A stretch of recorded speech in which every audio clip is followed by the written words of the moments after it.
Hi, good evening to everyone. Now is June 19, 2024. By the way guys, happy 163rd birthday to our national hero Dr. Orgat Jose Protasio Rizal Mercado E. Alonso Realonda in heaven. Happy birthday in heaven, Doc.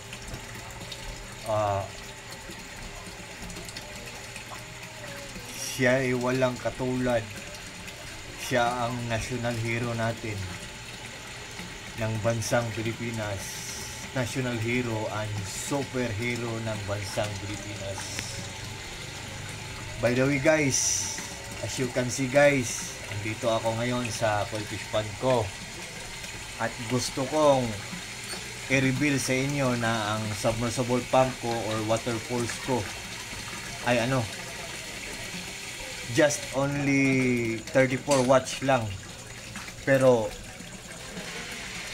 malakas siya. At sa sobrang lakas niya, look at guys, oh, can't you see guys, can you imagine ang dami-daming bubbles na naproproduce niya, and at the same time ang dami-dami ding ma-breathe in na oxygen ng mga koi fishes ko guys. Pag nag-invest kayo nito guys, for sure guys, hindi kayo mag-regret, hindi kayo maghihinayang, kasi walang masasayang guys. Kasi good talaga ang quality, at saka makakatipid pa tayo sa pagbayad ng kuryente, kasi mahina lang kumain ng kuryente, durable pa, at affordable pa, at so good pa sa bulsa natin, and likewise also good pa ang health ng mga fishes natin. So what are you waiting for guys? Without further ado guys, just click the yellow basket guys.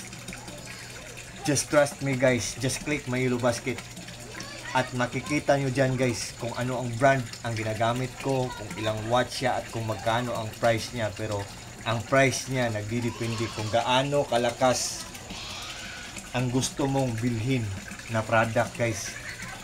So guys, it's up to you guys.